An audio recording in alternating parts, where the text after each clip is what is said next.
Hi guys, thank you for clicking on this video. If this is your first time coming on this page, please subscribe. If you have any questions, comments, please list them below. Please follow me on Facebook, Instagram, and Twitter. Information is on the screen. Let's get to today's video.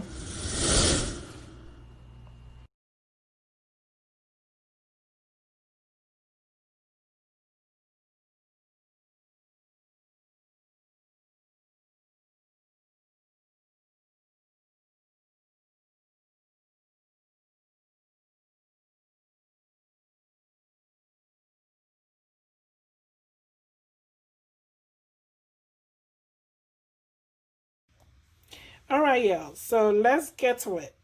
So I do have my multi-purpose bowl. Of course, I do have two of them. One I mostly use for meats and rinsing of veggies and all that. And one I use it to, of course, ferment my cornmeal and anything that has to do with fermenting. So I've already rinsed my bowl and we're going to get started. Of course, I do have some cold water here. It is the 1 gallon, but we're not going to be using them all. Now, I don't measure my cornmeal. Measurements is something that I don't do. I'm sorry if you need to know measurements, but so I buy my cornmeal. It's very reasonable from the cornmeal store. There is a mill here in Colombia that I get my cornmeal from, and it's about $11 or $12 for the 50-pound bag. And so normally I do, actually this is 25-pound bag. So normally I do get two bags, which is 50, and just keep them for as long as I want. We don't eat Banku a lot or Kenke a lot, so I may ferment 1 or 2 bowls twice a month or once a month. And of course I can always store them in the freezer and use it as needed. So let's get to it. So normally I fill my bowl with a powdered corn. It's very fine and very smooth.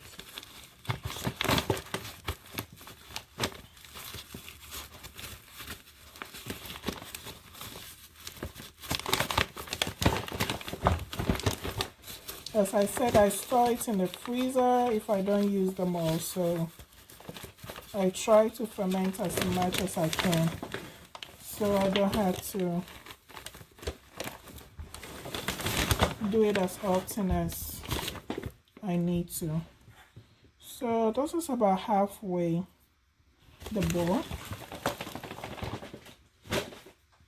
Now, why I prefer this cornmeal over the bagged, that's the microwave here, over the bagged Banku from the store. Normally it has a smell in it, and of course I don't know how long it's been sitting in the store wherever they're selling it. And also I'm thinking I had a bad experience with one bag that I bought, and since then I went to this cornmeal. I've been using this cornmeal for the past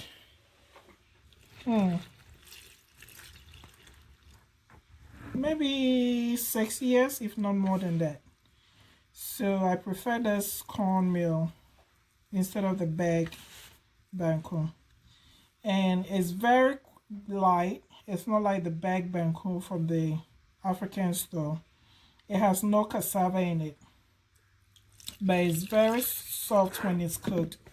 It cooks very fast as well, and it's healthy because this is the kosher corn.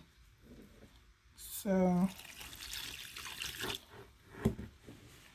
we're going to mix this water. You don't want it to be too watery, just enough to soak the powdered corn.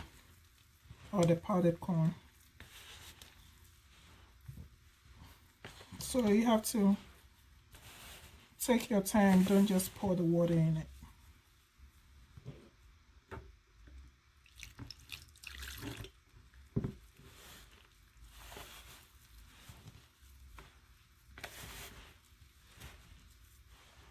I think Sweet Ajele had made a video. I'm not sure if it's on YouTube. I saw it on Facebook, where she showed how to cover the cornmeal so you don't get the black spots on top of it when it starts to ferment. And actually, I've tried it twice and it's very good. It helped me save my cornmeal, because normally after it ferments, you have these black spots on it and you have to throw them out. Scrape it and throw it away. But since I started using Sweet Ajele's method, I haven't had any problems with it.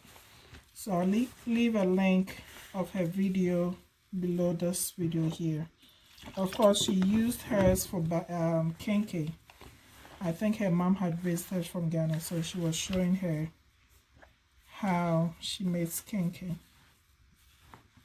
I've tried, actually I've made kenkey for people when I used to cook from the house. Cater from the house, sorry. So I've made kenkey before, but it takes too long to cook, and therefore I stopped doing it.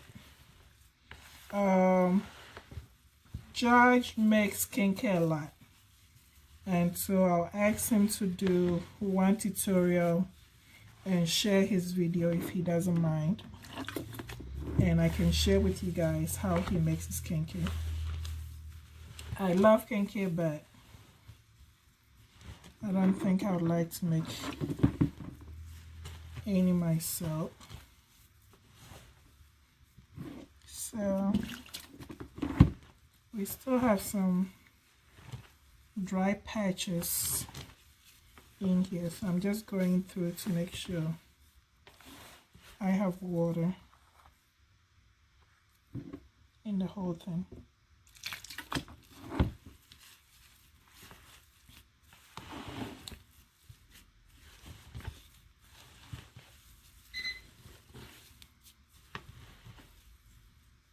I still have some powder in here, so I'm gonna go with just a little bit of water.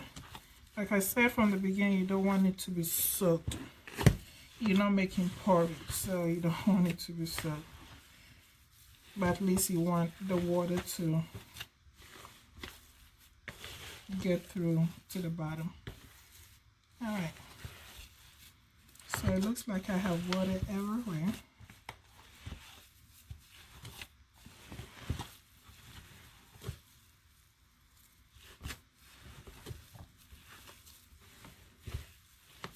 Alright,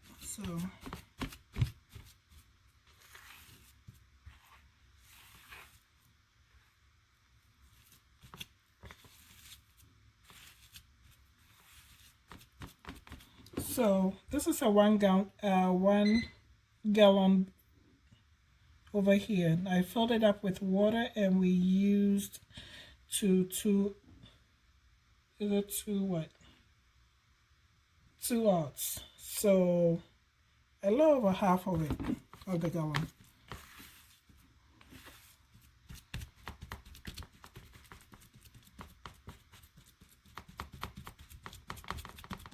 And so that is it. So we're going to cover it with a saran wrap and leave it out. Normally I leave mine out for about 3 days. Depending on how you cover. If you use Sweet Ajele's method, you're not going to have the black spots. And of course, the longer it sits out, the more fermented it is. So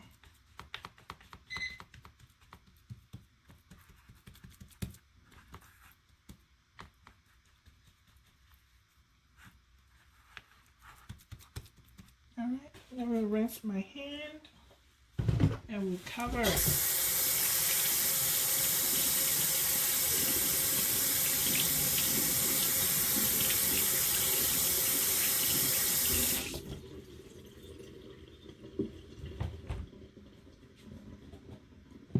So the purpose of the saran wrap is to make sure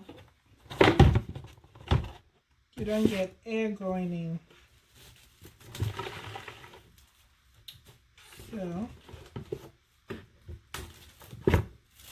of course, we're going to go one side of it first to make sure we get the whole top covered.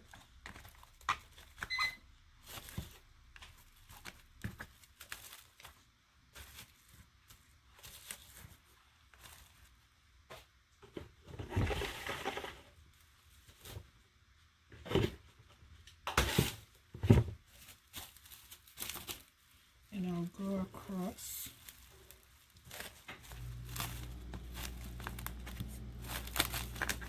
So I can have a full coverage. Then of course we're going to let this drop on top of it to make sure it's covering the edges. Like I said, this is a method I learned from Sweet Ajole, and I'm going to have a link to her video below. You can check her YouTube channel as well and support. You can subscribe. She cooks and actually she shows us step by step how she makes her meals. She's a very nice lady, not somebody I know personally, but I've been following her on Facebook and have learned a lot from her. So you can subscribe to her YouTube channel or follow her on Facebook. It's Sweet Ajole. Alright, so this goes on top of it, and then we're going to go another layer.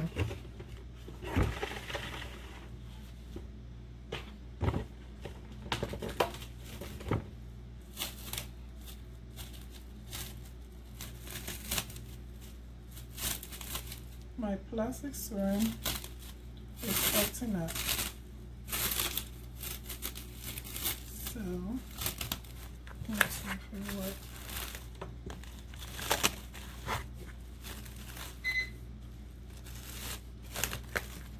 Alright, so we have this side.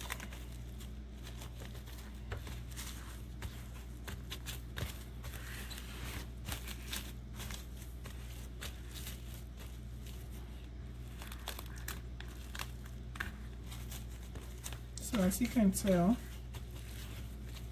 this side is sealed, so we're going to go to the other side.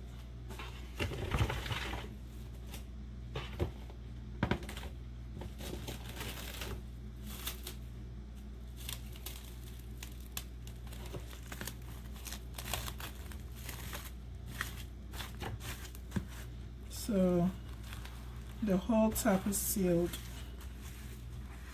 This way you don't get no black spots on top of it. And then of course we're going to cover it. Blue top that I normally cover it with. And we'll leave it here. Actually we can, yeah.